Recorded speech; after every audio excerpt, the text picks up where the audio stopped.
pay $81 million to the victims of the scheme. She sold her house, and her bank accounts were confiscated. Gisele tried many times to talk with her and was told Glafira rented a room from a friend on Long Island. The last time she went there to try to meet with Glafira, she wasn't home. She was working her new job, waiting tables at a restaurant 40 minutes away. Also, we should add, Michael Hammer, the former owner of the Notebook Gallery, died in 2022.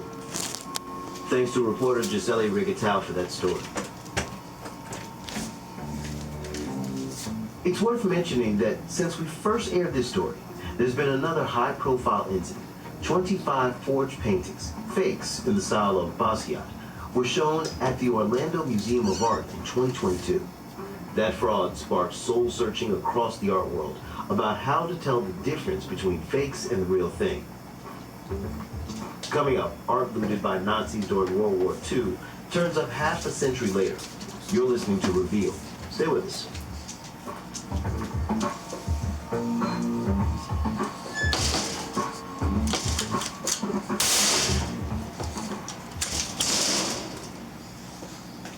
Support for KBPR comes from Action Sports on Brimhall Road near Callaway in Bakersfield. Locally owned for 38 years, featuring a full-service bike shop along with a snow ski and snowboard retail rental and repair shop. Online at teamactionsports.com. Every day, we're surrounded by opportunities to give ourselves little jolts of pleasure through shopping, gaming, and gambling. And of course, the smartphone is essentially the equivalent of the hypodermic syringe delivering digital dopamine 24/7 for our wider generation. How to stay strong in a world teeming with temptations. This week on Hidden Brain from NPR. Listen tonight at 9 on KBPR. From the Center for Investigative Reporting and PRX, this is Reveal. I'm Al Leslie. Our next story isn't about an art forgery, but an art theft. One that's connected to a massive leak of documents. You've probably heard about the Panama Papers. It was a trove of financial documents made public back in 2016 that shed light onto offshore financial systems that companies and the ultra-wealthy use to hide their money and avoid taxes.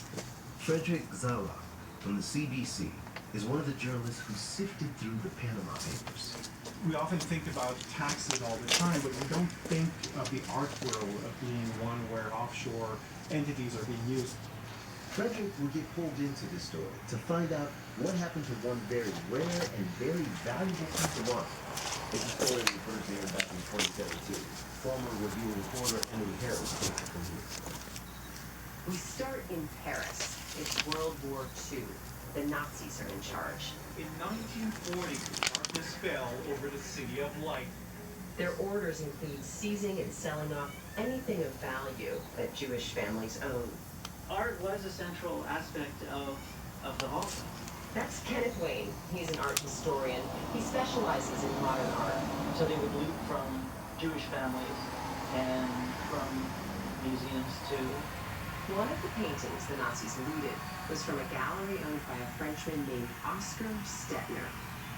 Stettner's descendants believe the looted painting was a portrait, now called Seated Man with a Cane.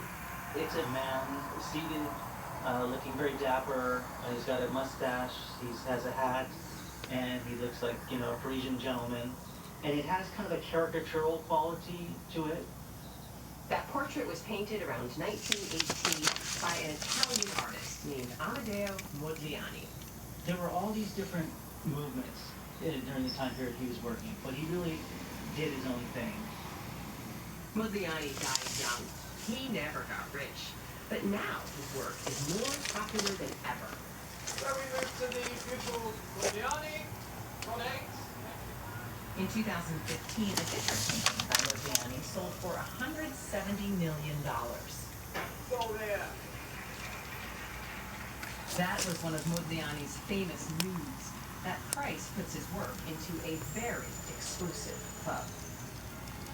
But let's head back to Paris. It's now 1944, July 3rd, a Monday. Allied troops have already landed in Europe. Paris will be free soon. But it's not yet. That Monday, Nazis order an auction on October 7th.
finds Stetner's grandson.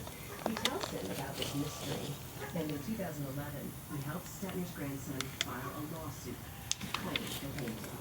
This painting was stolen. It belongs to Mr. Stetner and it needs to be returned. And this is where the fight over the painting goes around and around in circles. Manhattan Civil Court. Fast forward now to April 2016. The Panama Papers hit headlines all over the world. Here's Canadian Broadcasting Corporation journalist Frederick Sell. On this edition of the Business Station. Reporters collaborating on the Panama Papers first find emails about the missing painting. Then they dig deeper. This case has multiple moving parts. That's New York lawyer Philip Lanzigan. He's done commercial law for 35 years. I really say that I'm an art lawyer. His favorite part of the law.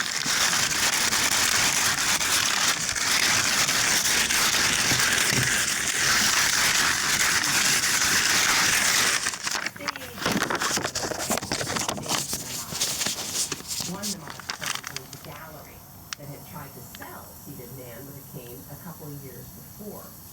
But the Namaz fight back in court. The judge takes the big file. In fact, the very first sends to Oscar Sanders saying, "You're suing the wrong people." This is where the Panama Papers make the difference. The Namaz argues that their company how the intellectual archives were always used. We don't believe that there's any distinction between the and the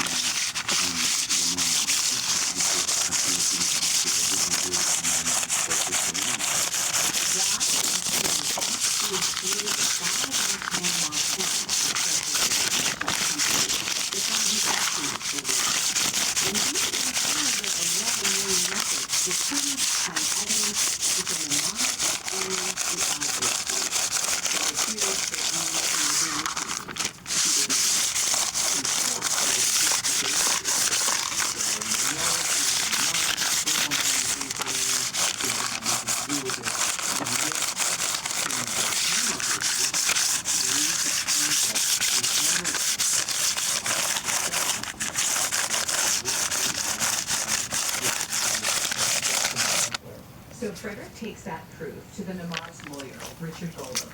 Here's that interview from Frederick's CDC report in 2016. So we have obtained internal documents of the International Art Center. You have public records.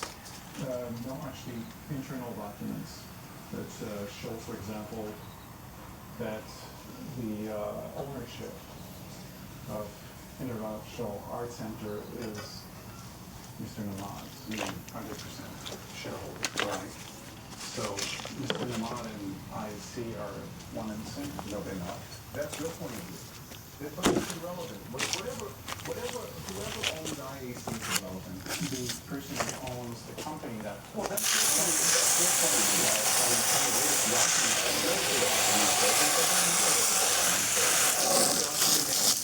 I don't know what that document means. I don't know what that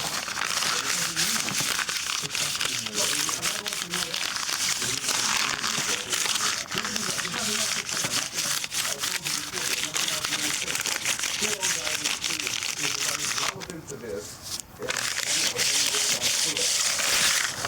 I want to talk with Richard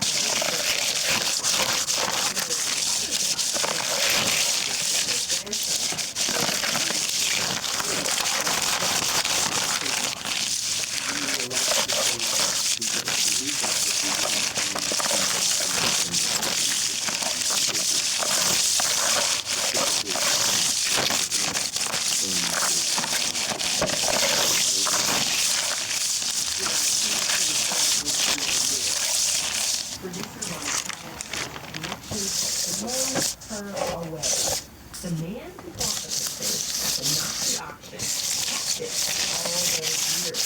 His daughter and grandson sold their secrets to the Namaz. It just can seem like a coincidence that the surname was the same as the seller of the in 1993.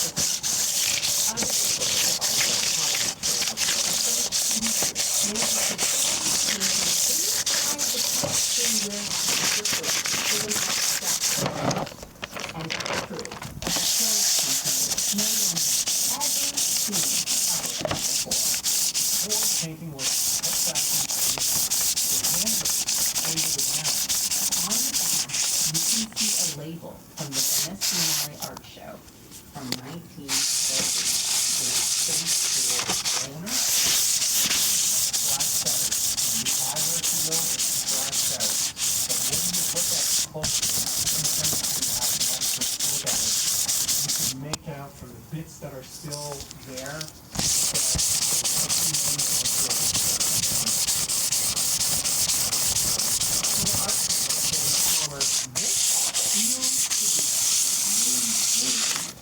There's Foster's sitting his name and address.